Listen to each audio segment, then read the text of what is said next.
सभी को जय हिंद। आप सबको स्वागत है मेरा वीडियो में। आज हम चर्चा करेंगे CGHS scheme, central government health scheme जो है हमारा जो सेंट्रल गवर्नमेंट एम्प्लॉइज़ के लिए है। कई लोगों की डाउट होता है, कई डाउट्स है, कुछ लोगों को पता है, कुछ को पता नहीं है। जो पता नहीं है उनके लिए मैं ये चीज़ इस वीडियो के माध्यम से सभी को बताना चाह रहा हूँ। ये सेंट्रल गवर्नमेंट हेल्थ स्कीम क्या है? सबसे पहली बात, ये सेंट्रल गवर्नमेंट हेल्थ स्कीम ये है, जो भी सेंट्रल गवर्नमेंट एम्प्लॉई अगर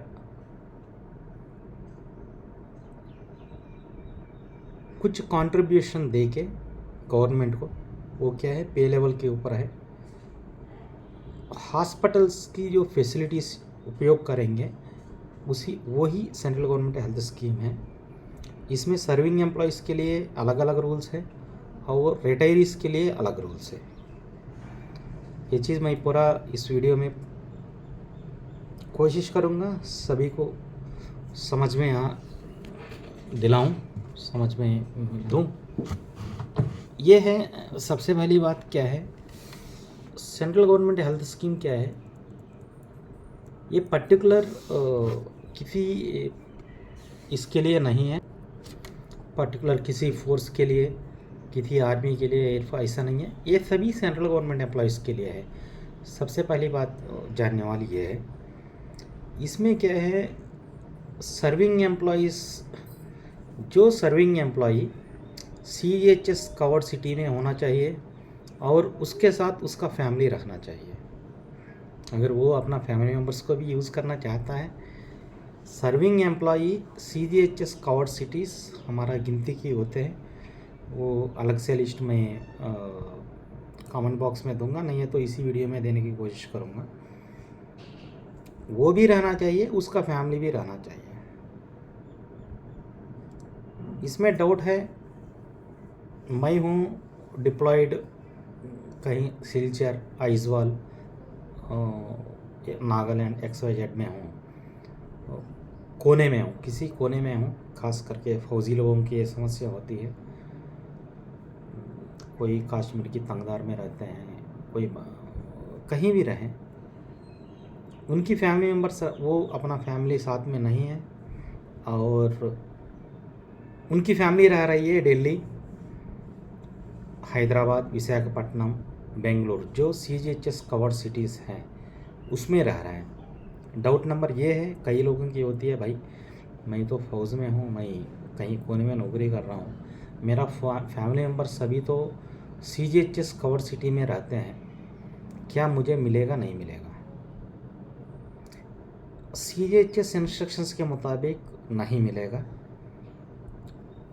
जो मैं दोबारा बता रहा हूँ, जो CGHS कवर्ड सिटी में रहेगा उन्हीं के लिए मिलेगा। उनके लिए भी अगर CGHS कवर्ड सिटी में रह रहा है, उसमें क्या होता है, government, central government of India ने एक, ministry of health and family welfare ने एक सब्सक्रिप्शन सिस्टम दिया गया है। लेवल 1 to 5 250 रुपीज़ देगा, तभी वो बंदा पर मंथ अपना तनख्वाह से 250 रुपया कटवाएगा, सब्सक्रिप्शन देगा और CGHS कवर्ड सिटी में रहेगा। उसी के लिए CGHS कार्ड के लिए वो एलिजिबल है। लेवल 6 के लिए, इसमें लेवल आगे मैं बता रहा हूँ, लेवल 6 के लिए 450 रुपीज़ है। लेवल 7 to 11 के लिए 650 रुपीज़ पर मंथ है और level 12 and above 1000 per month है। इस हिसाब से जो सर्विंग एम्प्लॉई सब्सक्रिप्शन कटवाएगा और CGHS कवर्ड सिटी में रहेगा, उसी के लिए ये, उनके लिए CGHS की बेनिफिट्स लागू है। ये है पार्ट 1। पार्ट 2, अभी तक जो बताया, कौन आदमी, कौन सेंट्रल गवर्नमेंट एम्प्लॉय एलिजिबल हो सकता है, अभी बता रहा है। अगर एलिजिबल अगर हो गया, होने के बाद क्या होता है, हॉस्पिटल्स में हमारे पास 3 कैटेगरी दिया गया है, general ward, semi private ward और प्राइवेट वार्ड। कैटेगरी 2 में क्या है, हमारा वार्ड एंटाइटलमेंट क्या है ये मैं बता रहा हूँ। इसमें क्या है, जिनकी बेसिक पे 36,500 रुपीज़ है उनकी वो जनरल वार्ड के लिए एडमिसिबल है। 36,501 से लेकर 50,500 तक सेमी प्राइवेट वार्ड है। 50,500 से वो अबव उनके लिए प्राइवेट वार्ड लागू है। ये हो गया, एलिजिबिलिटी हो गया, वार्ड एंटाइटलमेंट हो गया। नेक्स्ट मैं बताऊंगा इसके लिए कैसा अप्लाई करना है। अप्लाई करने के लिए सिंपल सिस्टम है। आप cghs.nic.in में अगर जाओगे, उसमें क्या है, अप्लाई CGHS कार्ड के लिए एक ऑप्शन आता है। उसमें आप अपना डिटेल्स भरने के बाद उसकी कॉपी डाउनलोड करना होता है। वो कॉपी डाउनलोड करके उसके साथ सभी की आधार कार्ड, सर्विंग एम्प्लॉयज़ के लिए मैं बता रहा हूँ, ये ध्यान दीजिएगा, आपकी और आपकी फैमिली मेम्बर्स की आधार कार्ड, पे स्लिप, ये सब इंक्लोज करके आपका जो DDO head of the office को देना होता है। उसमें आपकी जो DDO head of the office counter signature करेगा। करने के बाद उसमें आपने बेसिक पे, क्योंकि बेसिक पे मोस्ट इम्पॉर्टेंट है, बेसिक पे के ऊपर ही आपकी वार्ड एंटाइटलमेंट होता है। बेसिक पे का सर्टिफाई करेगा, आपका पे स्लिप देखेगा। उसके बाद क्या है, आपका एप्लीकेशन आप जो CGHS कवर्ड एरिया में रहते हैं उसको फॉरवर्ड करेगा। उसमें क्या है, आपको फ़ोटोज़ भी, एप्लीकेशन में आपको फ़ोटोज़ भी अटैच करना होता है, और आधार कार्ड में जो भी बताएं, जो भी रिक्विजिट डॉक्यूमेंट्स हैं उसमें पूरा भरने के बाद देने से 1 महीने के अंदर, आज की डेट में 1 महीना 2 महीना लग जाता है, कोई कमी पेशी नहीं होने से, तो 1-1.5 महीने में आ जाता है। ये है सर्विंग एम्प्लॉयज़ के लिए CGHS कार्ड कैसा अप्लाई करें। अभी बात है पेंशनर्स के लिए। इसमें क्या है, 2 ऑप्शंस है। नंबर 1 ऑप्शन है, अगर कोई पेंशनर रिटायरमेंट आता है, आते वक्त उनकी थिंकिंग 2 टाइप्स की होता है। रिटायरमेंट के लिए सबसे पहली बात मैं बता रहा हूँ, वो CGHS कवर्ड एरिया में रहना ज़रूरी नहीं है। सर्विंग एम्प्लॉय के लिए वो CGHS कवर्ड एरिया में रहना ज़रूरी है, लेकिन क्या है, रिटायर्ड एम्प्लॉय के लिए वो कहीं भी कोने में भी अगर रहेगा, अगर वो बोलेगा कि मैं CGHS फैसिलिटीज़ लेता हूँ, तो वो एलिजिबल है। उसमें क्या है, एलिजिबल होने के बाद, एलिजिबल तो ऐसा नहीं होंगे। सबसे पहले जब पेंशन आते हैं हमारे पास 2 ऑप्शन है। एक क्या है, फिक्स्ड मेडिकल अलाउंस लेंगे या CGHS कार्ड की ऑप्शन नहीं है। अगर वो फिक्स्ड मेडिकल अलाउंस लेगा, वो CGHS के लिए एलिजिबल नहीं है। अगर CGHS ऑप्शन देगा, वो CGHS के लिए देगा, तो उसका फिक्स्ड मेडिकल अलाउंस आज का डेट में जो 1000 रुपीज़ जो मिल रहा है उसके लिए वो एलिजिबल है। CGHS जहाँ भी वो अप्लाई करेगा। इसके लिए प्रोसेस ये है, सबसे पहले मेरे बात ध्यान से सुनिएगा। उसने पेंशन आते वक्त CGHS बेनिफिट्स लूँगा करके उसने आवेदन किया है। तब क्या होता है, पेंशन आने के बाद PPO जनरेट होगा। जब PPO जनरेट होगा, उसको क्या है, इसमें PPO उसको क्या है, सब्सक्रिप्शन देना पड़ता है। सब्सक्रिप्शन इसमें 2 किस्म की है, एक एक ईयरली सब्सक्रिप्शन है, एक मंथली सब्सक्रिप्शन है। एक ईयरली सब्सक्रिप्शन है, एक लाइफ टाइम सब्सक्रिप्शन है। ईयरली सब्सक्रिप्शन में क्या है, जो सर्विंग में रहते हैं, आपकी पे लेवल के लिए पर मंथ आपकी सब्सक्रिप्शन जो है वो क्या है, ईयरली 1 टाइम भरो, आपको क्रेडिट बेसिस में आपको पूरा फ्री में ट्रीटमेंट दिया जाएगा। उसमें सेकेंडली है life time subscription. Life time subscription means 10 years की जो सब्सक्रिप्शन होता है। जैसा मान लो आप एक ग्रुप C एम्प्लॉई है लेवल 5 तक, आपकी पर मंथ 250 रुपीज़ है, ईयरली 12 × 250 3000, 10 ईयर्स की आपकी सब्सक्रिप्शन हो गया 30,000। उसके ऊपर 30 रुपीज़ एक्स्ट्रा लेते हैं। 30,000 30 रुपीज़ आप पेमेंट करके पूरा ज़िंदगी भर आप और अपना डिपेंडेंट फैमिली मेम्बर्स के लिए आप CGHS बेनिफिट्स ले सकते हैं। अगर आप ईयरली सब्सक्रिप्शन लिया तो क्या है, हर साल आपको रिन्यूअल कराना पड़ेगा। सर्विंग एम्प्लॉयज़ के लिए एक बात पहले मैंने बताना भूल गया, सर्विंग एम्प्लॉय में अगर आप CGHS कार्ड लेते हैं आपका फ्री में ट्रीटमेंट नहीं होता। आप CGHS रेट्स जो होता है उस हिसाब से आपको ट्रीटमेंट दिया जाता है। वो देने के बाद क्या है, आपको रीइंबर्समेंट करना होता है। खास करके आजकल फोर्स में मैं तो सेंट्रल आर्मड पुलिस फोर्सेस से हूँ, उसमें कई दिक्कतें हैं, लेकिन क्या है, आयुष्मान क्लेम जब से आया है आप CGHS कार्ड के थ्रू अगर कुछ पैसा खर्चा कर लिया, वो क्या है, आयुष्मान क्लेम जो ऑनलाइन वेबसाइट है उसका माध्यम से आप क्लेम कर सकते हैं। ये हो गया, 2 चीज़ मैंने बता दिया, एक सर्विंग का, एक रिटायर्ड का। रिटायर्ड में मैंने 2 कैटेगरी बताया था। रिटायर्ड में पहला कैटेगरी हो गया वो पेंशन आते वक्त वो अपना FA में सरेंडर करके आ गया और CGHS की बेनिफिट्स लूँगा करके उसने बता दिया, उसके लिए तो मैंने बता दिया 30,000 हो गया, 54,000 जो भी है उसकी life long subscription, yearly subscription. अभी सेकंड कैटेगरी इसमें ये है, पेंशन आते वक्त फॉर एग्ज़ाम्पल उन्होंने सोचा है मेरे पास CGHS नज़दीक में है नहीं, मेरे को घूमने बहुत पैसा लगेगा, इसलिए क्या है मैं FA में 1,000 लेता हूँ। पेंशन आने के बाद क्या होता है, घर में परिस्थिति इस टाइप की होता है कि पूरा पैसा वो मेडिकल में ही लगाना पड़ता है, जितना भी तनख्वाह आ रहा है, जितना पेंशन आ रहा है। ऐसा चीज़ में अगल बगल लोगों को देख के वो सोचता है कि मैं भी मेरा जो है CGHS कार्ड लूँगा। उनके लिए सबसे पहले क्या होता है, हमारे पास fixed medical allowance surrender form number 2 है, किसी को ज़रूरत है मेरा कमेंट बॉक्स में दीजिए और मैं उनको दे दूँगा। FM फॉर्म नंबर 2 देना होता है, वो जिस पेंशन ऑफिस में जिस बैंक में वो पेंशन ड्रा कर रहा है, वो लोग क्या है आपको एक्नॉलेजमेंट देंगे। हफ्ता 10 दिन के अंदर आपको क्या है, फॉर्म नंबर 3 में आपको सरेंडर सर्टिफिकेट देंगे। सरेंडर सर्टिफिकेट देने के बाद जो मैंने पहले बता दिया सेम है, आप जो ग्रुप C है 30,000, ग्रुप लेवल 6 में 54,000 और बढ़ेगा, वही 10 ईयर सब्सक्रिप्शन देना होता है। फिर भी मैं और एक बार बता रहा हूँ, प्लीज़ वेट कीजिए।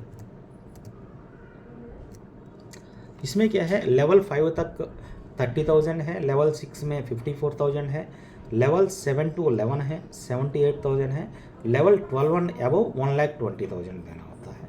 लाइफ टाइम सब्सक्रिप्शन में आपको क्या है, पूरा फ्री में central government health scheme empanelled hospital में आपका फ्री में ट्रीटमेंट मिलेगा। ये क्या है, ये अमाउंट तो हर एक आदमी को देना होगा पेंशनर के, सर्विंग मेंबर्स के लिए नहीं है। सर्विंग मेंबर्स के लिए बेनिफिट्स नहीं है, सर्विंग मेंबर के लिए ओनली मंथली सब्सक्रिप्शन है, रिटायरीज के लिए लाइफ लॉन्ग सब्सक्रिप्शन होता है।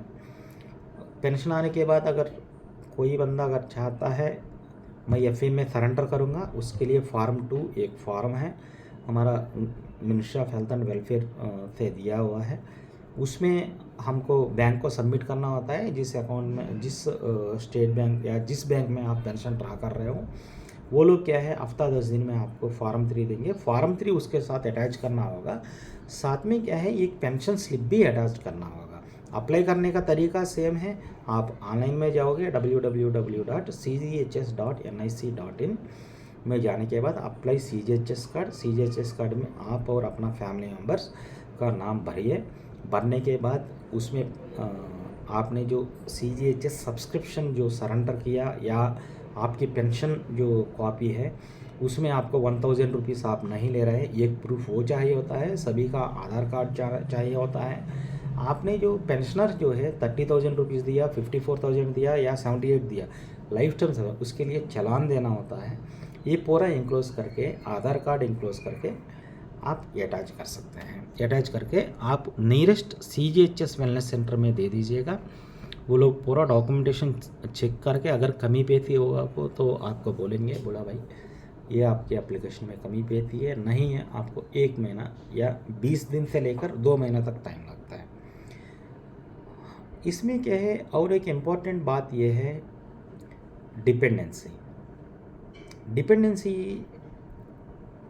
अगर एक एम्प्लॉय है, उनकी वाइफ के लिए कोई डिपेंडेंसी की क्राइटेरिया नहीं होता है। उनकी जो बच्चा मदर फादर की डिपेंडेंसी क्राइटेरिया होता है। जो बच्चे हैं उनकी डिपेंडेंसी क्राइटेरिया की कंडीशंस ये है, अगर लड़का है, लड़का का एज 1 मिनट प्लीज, लड़का का एज 25 ईयर्स है, वो आपके ऊपर डिपेंड नहीं है। ये 25 ईयर्स में उसका अगर शादी होता है तब भी वो डिपेंडेंट नहीं है। ये 25 ईयर्स से पहले वो बंदा नौकरी लग जाता है तब भी वो आपके ऊपर डिपेंड नहीं है। इसके लिए कभी कभी किसी वेलनेस सेंटर बोलेगा भाई आप सर्टिफिकेट दो लोकल सिविल अथॉरिटी से, आपका बच्चा नौकरी नहीं कर रहा है। ये इसके लिए तो हमारे पास प्रूफ है, आधार कार्ड है, बर्थ सर्टिफिकेट है। लेकिन शादी नहीं हुआ और वो कोई नौकरी नहीं कर रहा है, अर्निंग नहीं कर रहा है, उसके लिए क्या होता है, हमको अगर वो मांगने से देना मजबूरी है। कई लोग मांगते हैं, कई लोग नहीं मांगते हैं। दूसरी चीज़ है, लड़का तो मैंने बता दिया, लड़की है। लड़की के लिए क्या है, जब तक शादी नहीं होती, लड़की के लिए कोई एज की रेस्ट्रिक्शन नहीं है। उसमें क्या है, लड़की की शादी जब तक नहीं होगी, अगर 19 साल में उसकी शादी होती है तो हमारे से डिपेंडेंट नहीं है। अगर 20 साल में होती है तब भी डिपेंडेंट नहीं है। अगर 26 साल में शादी हुआ तो 26 साल तक हमारे ऊपर डिपेंडेंट है। ये एक चीज़ ध्यान में रखने वाली बात है। आजकल क्या है, फ्रॉड क्लेम ज़्यादा हो गया, इसलिए डिपार्टमेंट ने भी काफ़ी डॉक्यूमेंट्स मांगने लगा, क्योंकि कई एम्प्लॉय से शादी होने के बाद भी लड़कियों का अपना डिपेंडेंट रह के बोला मेरा लड़की का शादी नहीं हुआ है। ये चीज़ के लिए कार्ड मंगा रहे हैं। 1-2 केस में अगर होता है तो सभी के लिए वो लोग सख्त कर देते हैं। ये चीज़ ध्यान में रखिएगा। सबसे लास्ट फाइनल, डिपेंडेंट पेरेंट्स क्या होता है, हमारे ऊपर डिपेंडेंट है या नहीं है। इस चीज़ के लिए गवर्नमेंट ने एक नियम रखा है, मदर और फादर की जो इनकम जो होता है, फादर या मदर दोनों में किसी का इनकम 9,000 रुपीज़ प्लस डीए से कम होना चाहिए। 9,000 रुपीज़ कैसा किया गया है, हमारा जो क्या है, सेंट्रल गवर्नमेंट एम्प्लॉयज़ के लिए 7th पे कमीशन का हिसाब से मिनिमम पे है 18,000, मिनिमम पेंशन 9,000। इसलिए क्या है, 9,000 प्लस डीए जो होता है उससे अगर कम उनकी अर्निंग मनी है, इनकम सर्टिफिकेट कैसा प्रूव करेंगे, बोला भाई मेरा मदर फादर का इनकम क्या है। वो लोकल जो अथॉरिटीज़ जो किसी गवर्नमेंट में एमआरओ देते हैं, एसडीओ देते हैं या सचिवालय देते हैं, सेक्रेटरी जो भी है, उनसे क्या है, उनसे इनकम सर्टिफिकेट लेना ज़रूरी है। इनकम सर्टिफिकेट लेना ज़रूरी है, साथ साथ और एक चीज़ ज़रूरी है। अगर मान लीजिए मैं किसी बंदा इंडिविजुअल मेल मेंबर है उसका घर में, तब तो उनका इनकम सर्टिफिकेट से काम चल जाता है। दिक्कत ये होता है किसी मदर फादर के लिए 2 बच्चा 3 बच्चा, एक से ज़्यादा अगर बच्चा होते हैं, उनके लिए क्या है, एक एफिडेविट लेना होता है, बोला हमारा बच्चा और भी है लेकिन मेरा फलाना बंदा, मेरा फलाना लड़का के ऊपर ही मैं डिपेंडेंट हूँ। ये चीज़ है, ये चीज़ बहुत ही ज़रूरी है, आप जान लीजिए। सबसे दिक्कत ये है, ये क्या है, एडवाइस समझ लो, जो भी समझ लो, मुझे जो मेरा experience as a clerical staff मैंने जो फेस किया है, as a association general secretary, जो भी समझ लो, मैंने जो फेस किया है, CHS कार्ड किसको लेना किसको नहीं लेना, ये भी चीज़ जानना ज़रूरी है। CHS कार्ड कई लोग सोचते हैं, फॉर एग्ज़ाम्पल मैं आंध्र प्रदेश का हूँ, आंध्र प्रदेश के अंदर विशाखापट्टनम और राजमंड्री, विजयवाड़ा, गुंटूर, नेल्लूर, और तिरुपति अंडर कंसिडरेशन है। इन्हीं जगहों में CGHS वेलनेस सेंटर है। अगर मान लीजिए श्रीकाकुलम से नज़दीक विशाखापट्टनम है, वहाँ आने में 2-3 घंटा लगेगा, कॉर्नर वालों को 4 घंटा भी लग सकता है। कई लोग सोचते हैं कि मेरा सिटी में CGHS वेलनेस सेंटर नहीं है, मैं इसमें क्यों मेरा 1000 रुपया मैं वेस्ट करूं।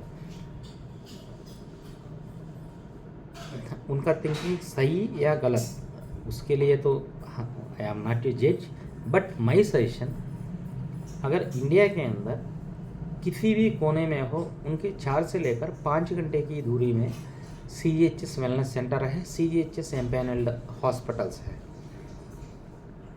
लेकिन कुछ लोगों की मिस गाइडेंस, गलत गाइडेंस आप समझ लीजिए। वो लोग क्या है, CGHS बेनिफिट्स के लिए आप नहीं लेते हैं, 1000 के चक्कर में पर महीना 1000 उनको मिल रहा है। हम इन जनरली क्या है, खांसी जुकाम होता है तो कोई CGHS वेलनेस सेंटर नहीं जाता। आजकल की समस्या है आर्गन फेलियर्स, हार्ट अटैक्स या एक्सीडेंट्स। इस चीज़ में क्या है, ध्यान में रखने वाली बात है, अगर कोई इमरजेंसी अगर होता है तो अगर मान लो इन चीज़ों में किसी का कैंसर हो गया, किसी का एक्सीडेंट हो गया, किसी का हार्ट बाईपास सर्जरी करना पड़ा, 10-10 लाख रुपया लग जाता है। एक पेंशनर के पास इतना पैसा नहीं रहता है कि वो इतना पैसा खर्चा करे। शुरू में तो वो सोचता है कि मेरा 1000 रुपया जा रहा है। भाई एक चीज़ ध्यान में रखें, 4 घंटे की दूर में कहीं भी है आप, इसमें CGHS में एक चीज़ है, आप ऑल इंडिया में कहीं भी आप ट्रीटमेंट कर सकते हो। इमरजेंसी में कहीं भी रेफरल लेटर की ज़रूरत नहीं होती है। हम सोचते हैं कि 1000 रुपया मेरा, मैं तो यंग हूँ, मैं अभी आ गया हूँ, 1000 रुपया मेरा क्यों नुकसान कराऊँ। भाई सुन लो, आप 1000 रुपया जाएगा, साल में 12,000 रुपया। एक रिटायरमेंट आने वाला व्यक्ति 45 साल, 40-45 से लेकर 60 का बीच में आ जाता है। उसके बाद कितना साल जिएगा, 40 साल और जिएगा। 40 साल में उसका पूरा क्यूमुलेटिव भी रखेंगे ना, 10 लाख भी नहीं बनेगा। साल में 12,000 है, साल में 12,000 रुपया है।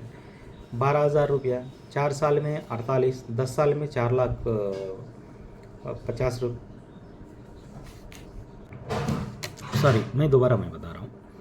साल में उसकी वो गवर्नमेंट को कितना दे रहा है, 1000 रुपीज़ वो ले रहा है, समझ लो। साल में 12,000 है, 10 साल में कितना होगा, 1,20,000 है।